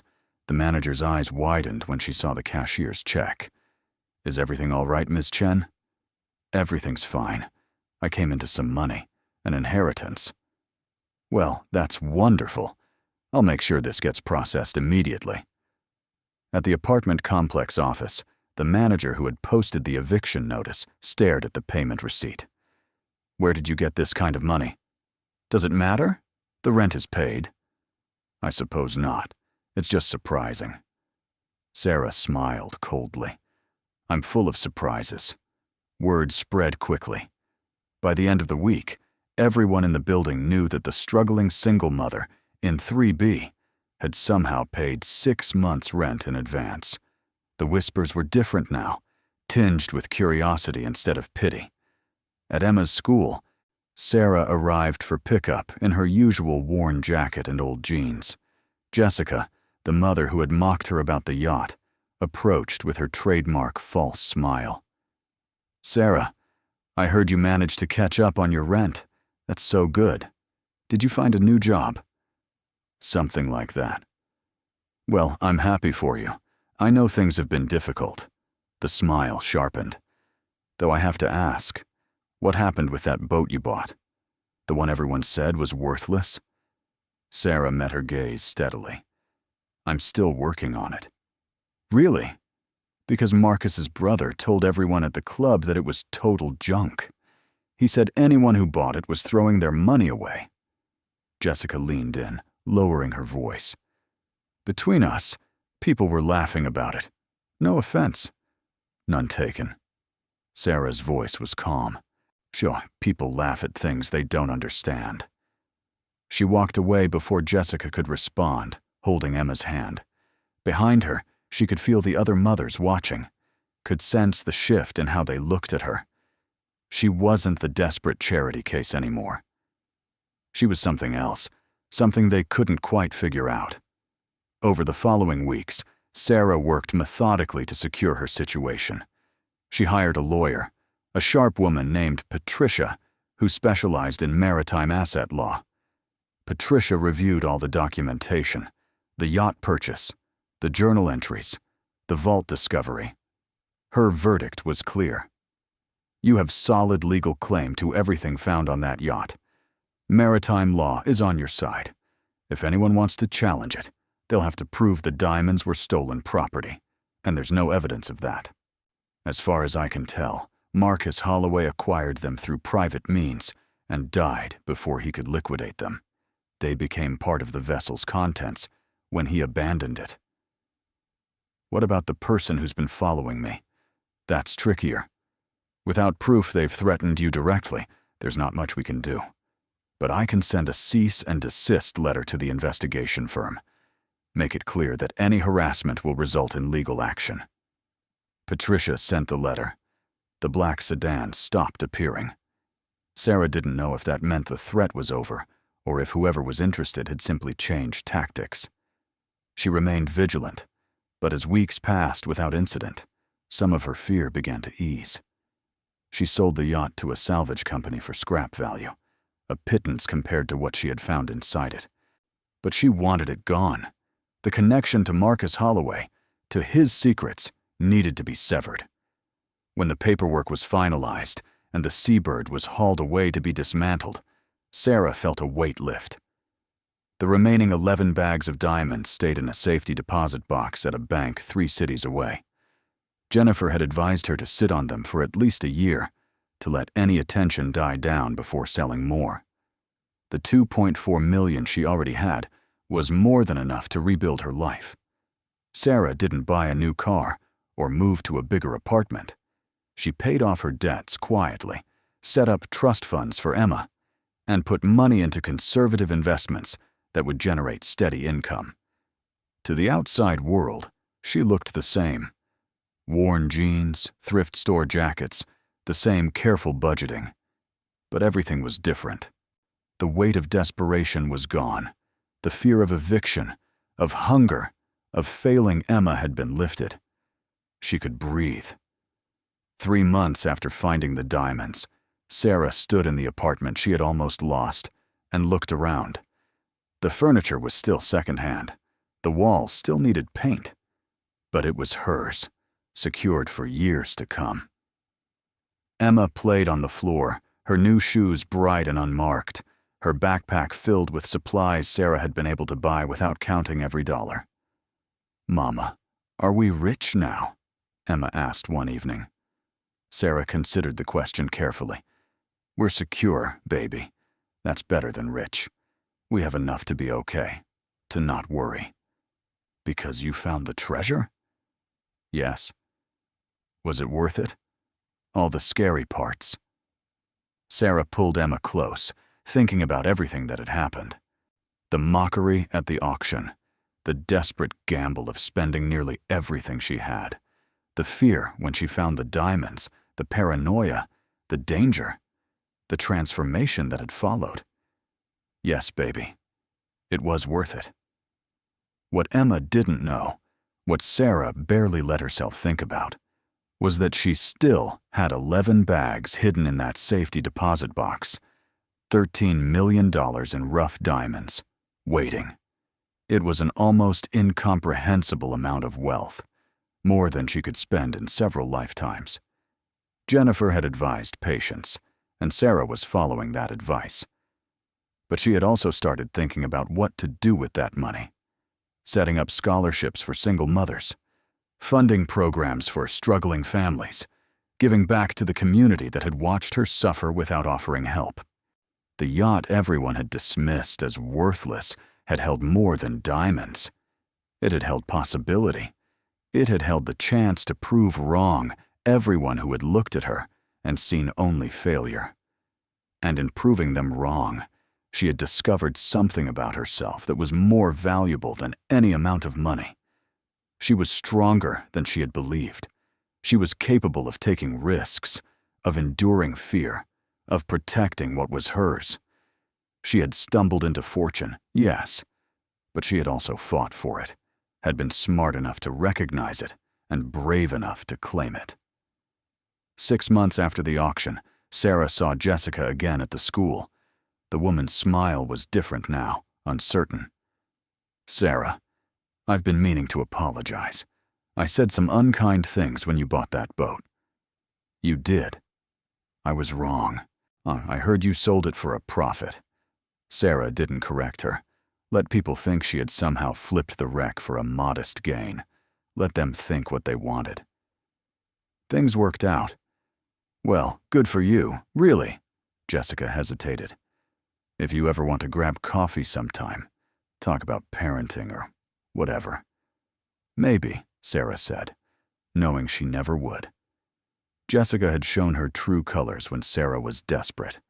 That wasn't something she would forget. As the months turned into a year, Sarah's life settled into a new normal. She enrolled in online classes, working toward a degree she had abandoned years ago. She volunteered at Emma's school, finally able to afford the time. She even started dating, cautiously, a kind man who knew nothing about diamonds or yachts or the fortune hidden in a bank vault. Then the fear never completely left. Some nights she still woke up, heart pounding, worried that someone would discover her secret. But those nights became less frequent. The black sedan never returned. David Porter, if that was even his real name, never called again. The world moved on, and Sarah moved with it. 2 years after finding the diamonds, Sarah stood in a lawyer's office, signing papers. She had finally decided what to do with a portion of the remaining diamonds. She was establishing a foundation, one that would provide emergency funds for single mothers facing eviction, medical bills, or sudden hardship. The kind of help she had desperately needed and never received. Patricia, her lawyer, smiled as Sarah signed the final document. "This is going to change a lot of lives. I hope so. Can I ask you something?" "Off the record?" Sarah nodded. "When you bought that yacht, did you have any idea what was inside?" Sarah thought back to that day at the auction, standing in a warehouse full of men who thought she was foolish. She remembered the broken boat, the mockery, the $300 that had represented everything she had left. She remembered the moment her hand went up, the reckless hope that had driven her to take that chance. "No," she said finally. "I had no idea. I just knew I had to try something. I was drowning, and that boat was the only thing I could reach for.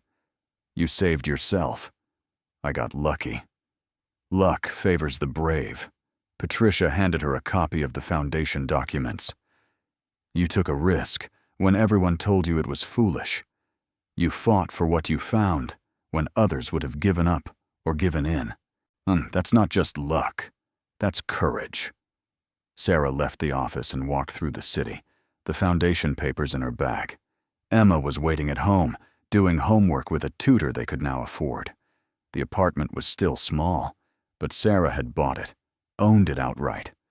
No more rent, no more eviction notices. She passed a jewelry store and paused, looking at the diamonds in the window. They were beautiful, perfectly cut and polished, displayed under lights that made them sparkle. But they didn't move her the way they once might have. She had seen diamonds in their rough form, hidden in darkness, protected by steel and secrets. She knew what they really represented, not just wealth, but the weight of choices, the burden of secrets, the price of salvation. The fortune she had found had changed her life, yes, But what had changed her more was the journey. The moment of decision at the auction, the desperate searching on a gutted boat, the fear and paranoia when she realized what she had stumbled into, the courage it had taken to claim what was hers when everyone around her had believed she was nothing but a desperate fool. She thought about the women who would benefit from the foundation, women standing at the same edge she had stood at, looking into the void of eviction and poverty and despair. She thought about the hope the foundation could provide, the chance to breathe, to make different choices, to believe in possibility. That evening, she sat with Emma and helped her with math homework. Her daughter struggled with word problems, and Sarah patiently explained each one. "You have to break it down, baby. Take it step by step. Oh, even the hardest problems can be solved if you don't give up." Emma nodded, working through the problem. When she got the answer right, her face lit up with pride. Sarah hugged her, overwhelmed by gratitude for this moment, this quiet evening, this ordinary miracle of simply being together without fear. Later, after Emma was asleep, Sarah stood on her small balcony and looked out at the city lights. The ocean was invisible in the darkness, but she could hear it, the steady rhythm of waves that never stopped. She thought about the seabird, dismantled now, its pieces scattered to salvage yards and scrap dealers. The yacht that everyone had known was worthless had held a fortune. Just like she herself, dismissed and mocked, had held within her the strength to survive. The diamonds were real. The money was real. The transformation of her life was real. But what felt most real, most precious, was the knowledge that she had earned it.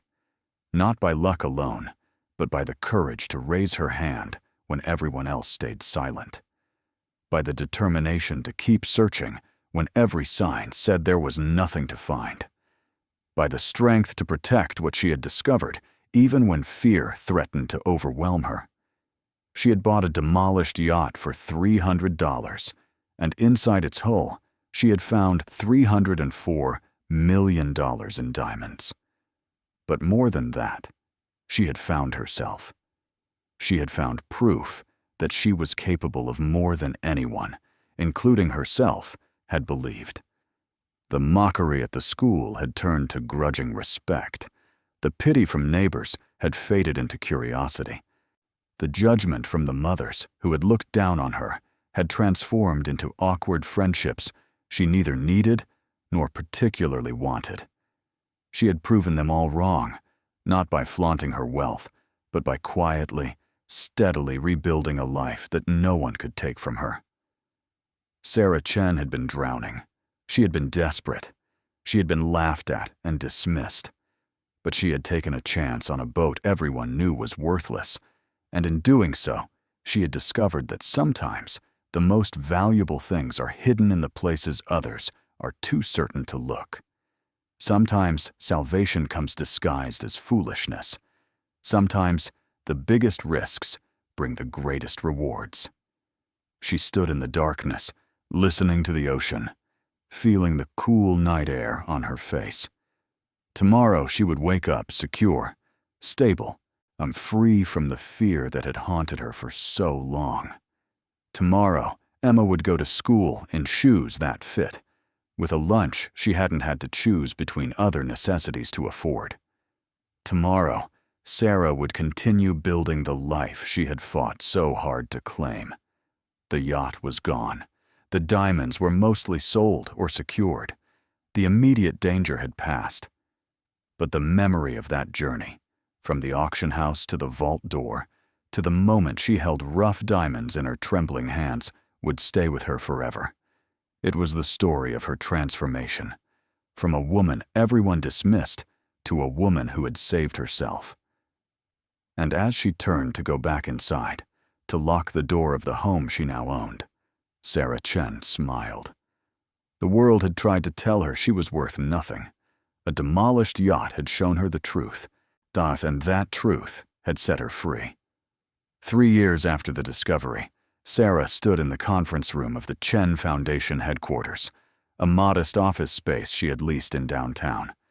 The walls were decorated with photographs of families who had been helped by the foundation, their smiling faces a testament to the ripple effect of that single desperate decision at an auction years ago. A woman named Maria sat across from her, tears streaming down her face as she signed the paperwork that would cover 3 months of her rent. She was a single mother of 2, working 2 jobs, but still falling behind, facing the same cliff edge Sarah had once stood on. "I don't know how to thank you," Maria whispered. "I was so close to losing everything." Sarah reached across the table and squeezed her hand. "You don't have to thank me. Just promise me something. When you're back on your feet, when things are stable, remember this feeling. And if you can, help someone else who's where you are now." Maria nodded, clutching the papers to her chest as she left. Sarah watched her go, remembering the weight of that eviction notice in her own pocket, the suffocating fear that had colored every moment of those dark days. Her assistant, a young woman named Keisha, who had herself been a foundation recipient 2 years prior, appeared in the doorway. "You have a call on line 2. Says her name is Rebecca Holloway." Sarah's blood went cold. Holloway. She hadn't heard that name spoken aloud in years, though it had haunted her thoughts countless times. Did she say what she wanted? Just that it's about her brother Marcus and some property that was sold at auction. Sarah's hand trembled slightly as she reached for the phone. This was the call she had been expecting and dreading in equal measure. The ghost of Marcus Holloway, finally catching up to her. "This is Sarah Chen." The voice on the other end was older, tired. "Ms. Chen, my name is Rebecca Holloway. I apologize for calling out of the blue. I've been trying to track down the person who purchased my brother's yacht for quite some time. Your brother passed away 8 years ago. The yacht was seized for unpaid fees and sold at auction. Everything was legal. I know. I'm not calling to contest the sale." Rebecca paused, and Sarah heard her take a shaky breath. "I'm calling because I need to know if you found anything aboard the vessel, something my brother hid." Sarah's throat tightened. She chose her words carefully. "The yacht was gutted when I bought it. There was very little of value left. Ms. Chen, I'm not interested in taking anything from you. I just need to know the truth. My brother died in what everyone said was an accident, but I never believed it. He called me 2 weeks before he died, terrified. He said he had gotten involved in something dangerous, that he had acquired something he shouldn't have, and that people were looking for it." Sarah closed her eyes, her worst fears crystallizing. "What kind of something?" "He wouldn't tell me. He said the less I knew, the safer I'd be. But he told me that if anything happened to him, I should find the seabird. That everything he wanted to protect was hidden there." Rebecca's voice cracked. "I tried. After he died, I went to the marina where the yacht was moored, but it had already been moved to a storage facility, and by the time I tracked it down, it had been seized. I didn't have the money to buy it at auction, and I thought whatever he had hidden was lost forever. Why are you calling me now? It's been 3 years since I bought it. Because I saw your foundation. I saw your name attached to it, and I did some research. A woman who was barely surviving suddenly has the resources to start a charitable foundation. Ms. Chen, I'm not stupid, and I'm not greedy. I just need to know what happened to my brother. Was his death really an accident? Or did someone kill him for what he had?" Sarah sat in silence, her mind racing. She could hang up, could deny everything, could protect herself and Emma from any potential fallout. But something in Rebecca's voice, the raw grief and desperate need for closure, struck a chord deep within her. "If I tell you the truth," Sarah said slowly, "I need your word that this conversation stays between us, that you won't go to authorities or try to claim what I found. You have my word." Sarah took a deep breath and told her everything. The vault, the diamonds, the journal entries, the fortune she had discovered and sold. Rebecca listened without interrupting, and when Sarah finished, there was a long silence. $300 million, Rebecca finally whispered. My God, I kept some of it, most of it, but I've been using it to help people, to make something good come from whatever your brother did. He wasn't a bad man, Rebecca said softly. He was just desperate. His import business was failing. He had debts he couldn't pay. He told me once that he had found a way out, a deal that would solve everything. I think that's what got him killed. Do you know who he was dealing with? No, but I think they're the reason his car went off that bridge. The police said he was driving too fast, that he lost control. But Marcus was the most careful driver I knew, and his brakes had just been serviced the week before. Sarah felt ice in her veins. She thought about the black sedan that had followed her, about David Porter's call, about all the fear she had lived with in those early months. Do you think they're still looking for the diamonds? I don't know. Maybe they gave up. So maybe they thought they were lost when the yacht was seized and sold for scrap. Or maybe, Rebecca paused, maybe they found out you have them and are waiting for the right moment. The thought had occurred to Sarah before, in the dark hours of sleepless nights, that somewhere out there, people who had killed Marcus Holloway knew she had found what they were looking for, that they were patient, watchful, waiting for her to make a mistake. I've been careful, Sarah said. I hired security. I work with lawyers who know how to protect assets, and I never kept the diamonds anywhere obvious. I'm glad you found them, Rebecca said, surprising her. I'm glad they went to someone who needed them, who's doing good with them. Marcus would have liked that. He always said he wanted to help people, to make a difference. Maybe in a way, through you, he finally has. They talked for another half hour, Sarah sharing what she knew from the journal, Rebecca filling in details about her brother's life, the business that had failed, the debts that had crushed him. By the end of the call, Sarah felt a strange sense of closure. The man who had hidden the diamonds was no longer just a name in an obituary. He was real, someone who had struggled and made desperate choices, not so different from her own. After hanging up, Sarah sat alone in the conference room for a long time. She thought about the chain of events that had led her to this moment. Marcus Holloway, desperate and drowning, making a deal that had cost him his life. The yacht abandoned, seized, sold to a woman equally desperate. The fortune passing from one set of desperate hands to another, transforming lives along the way. She thought about the families the foundation had helped, dozens now, soon to be hundreds. She thought about Emma, thriving in private school, taking piano lessons, dreaming of college without the shadow of poverty hanging over her future. She thought about her own transformation, from a woman who had been dismissed and mocked to someone who held the power to change lives. That evening, she picked Emma up from her after-school program. Her daughter was 10 now, taller, more confident, but still with those old soul eyes that saw too much. In the car, Emma was quiet, looking out the window at the city passing by. "Mama, can I ask you something?" "Of course, baby. Do you ever feel guilty about the money?" Sarah's hands tightened on the steering wheel. "Oh, what do you mean?" "I remember when we were poor. I remember being scared all the time that we'd lose our home, and now we have so much, and I see other kids at school who are scared the same way we were." Emma turned to look at her. "How did we get so lucky when they didn't?"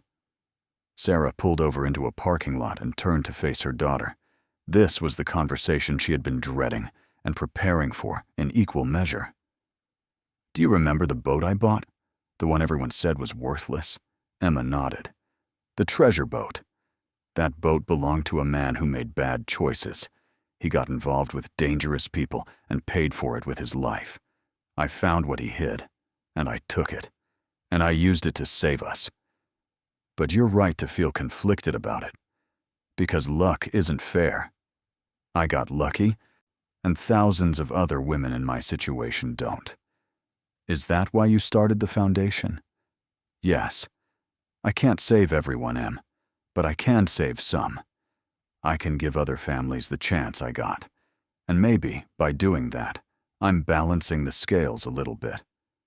What if the bad people who killed the boatman come for us? Sarah's chest tightened. She had never told Emma about Marcus Holloway's death, about the possibility that his car accident wasn't an accident. What makes you think someone killed him?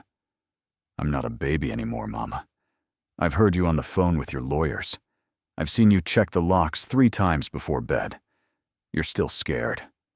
Sarah pulled Emma close, breathing in the scent of her shampoo, feeling the solid reality of her daughter in her arms. I'm scared sometimes, but I've taken precautions. We're safe. And even if someone did come, what we have isn't worth more than our lives. If I had to give it all back to keep you safe, I would do it in a heartbeat. Would you give back the foundation too? The question pierced Sarah's heart. I don't know, baby. I hope I never have to make that choice. They sat together in the car as evening deepened into night. Sarah thought about all the ways her life had changed, all the ways she had tried to use the fortune for good, while protecting herself and Emma from the shadows it cast. The balance was precarious, always shifting, always requiring vigilance. 6 months after Rebecca Holloway's call, Sarah received an unexpected visit at the foundation office. 2 FBI agents appeared in her doorway, their credentials already out, their expressions professionally neutral. Ms. Chen, we need to speak with you about Marcus Holloway and the yacht Seabird. Sarah's heart hammered, but years of managing her fear had taught her to keep her face calm. Come in. How can I help you? They sat in her office, and the lead agent, a woman named Torres, opened a folder. We've been investigating a diamond smuggling operation that was active 8 years ago. Marcus Holloway's name came up in connection with a transaction that was never completed. We have reason to believe he purchased a large quantity of uncut diamonds from this operation shortly before his death. I bought his yacht at a legal auction 3 years ago. Everything was documented. We know. We're not here to seize anything or press charges. The statute of limitations has passed, and frankly, the people we were after are either dead or in prison in other countries. We're just trying to close old cases, tie up loose ends. Agent Torres leaned forward. Ms. Chen, we know you found the diamonds. We've been monitoring financial transactions associated with private diamond sales, and your name flagged in our system. You sold 2 bags through a dealer named Jennifer Chen, and several more through various channels over the past 3 years. Sarah's mouth went dry. Am I being charged with something? No. Like I said, this is about closing cases. But we need to know what you found, how much, and what you did with it. For our records. Sarah made a split-second decision. Lying to federal agents would only make things worse. 13 bags, rough diamonds. Total value was approximately $300 million, give or take, depending on cutting and certification. I sold some, kept some. I've paid all applicable taxes. My lawyer can provide documentation. The agents exchanged glances. Agent Torres made notes in her file. And the remaining diamonds? Where are they now? In a secure location. Multiple secure locations, actually. The operation Holloway bought from was dismantled 7 years ago. The diamonds he purchased were technically stolen from a mine in southern Africa, but the legal ownership chain is so convoluted that no one entity has a valid claim. Essentially, they're orphaned assets. Torres closed her folder. Our recommendation is that you continue to hold them, continue paying taxes on any sales, and avoid drawing attention. The foundation is good work. Keep doing that. That's it? You're not going to seize them? We could try, but the legal battle would take years and cost more than it's worth. And honestly, Ms. Chen, you didn't do anything wrong. You bought a yacht legally. You found assets aboard that yacht. Maritime salvage law is on your side. Holloway's death was ruled an accident, and while we suspect foul play, we can't prove it. The people who might have killed him are beyond our reach now. After the agents left, Sarah sat in stunned silence. The sword that had hung over her head for 3 years had been lifted. The government knew, and they didn't care. She was free. That night, she told Emma everything. About Marcus Holloway, about the smuggling operation, about the FBI visit. Emma listened with wide eyes, processing information that would have broken most 10-year-olds. So we can keep it? The treasure? Yes, baby, it's really ours now. Saw no more shadows, no more fear. Emma threw her arms around her mother. Does this mean you'll stop checking the locks 3 times? Sarah laughed, really laughed, for the first time in years. Maybe. We'll see. The following year, the Chen Foundation expanded to 3 cities. Sarah hired more staff, helped more families, established scholarship programs and job training initiatives. The Foundation's annual report listed her as the founder and primary benefactor, a woman who had overcome poverty through determination and luck, who was now giving back. The true story, the demolished yacht, and the fortune hidden in its hull remained known to only a few. Rebecca Holloway, who had become a friend and occasional advisor to the Foundation. Jennifer Chen, who still handled discreet diamond sales when Sarah needed liquidity. Patricia, her lawyer. And Emma, who carried the secret with a gravity beyond her years. Sometimes Sarah drove past the warehouse where the auction had been held. It was a storage facility now, filled with ordinary junk and forgotten possessions. She would sit in her car and remember the woman she had been, desperate and mocked, raising her hand when everyone else stayed silent. That woman felt like someone else now, someone from a different life. But she wasn't someone else. She was still Sarah Chen, still the single mother who had fought for every scrap of stability. The money hadn't changed who she was at her core. It had simply removed the obstacles that had kept her from becoming who she was meant to be. The Seabird was gone, dismantled years ago, its pieces scattered to junkyards and recycling centers. But its legacy lived on in the Foundation, in the families saved from eviction, in the children who went to bed with full stomachs and hope for tomorrow. It lived on in Emma's education fund, and in the secure future Sarah had built from the ruins of desperation. The yacht everyone had known was worthless had been worth everything, not because of what it contained, but because of what it represented. A chance taken when all seemed lost, a refusal to accept the verdict that life had handed down, a stubborn, reckless hope that somewhere in the wreckage there might be something worth saving. Sarah had bought a demolished yacht for $300 and found $300 million in diamonds. But the real treasure, the one that couldn't be measured in carats or currency, was the proof that sometimes the most valuable things are hidden in the places others are too certain to look. That sometimes salvation comes from the most unlikely sources. And that the difference between drowning and surviving can be as simple as having the courage to raise your hand when everyone else tells you you're a fool. Thank you so much for watching until the end. If you loved this story, check out the other videos on your screen now.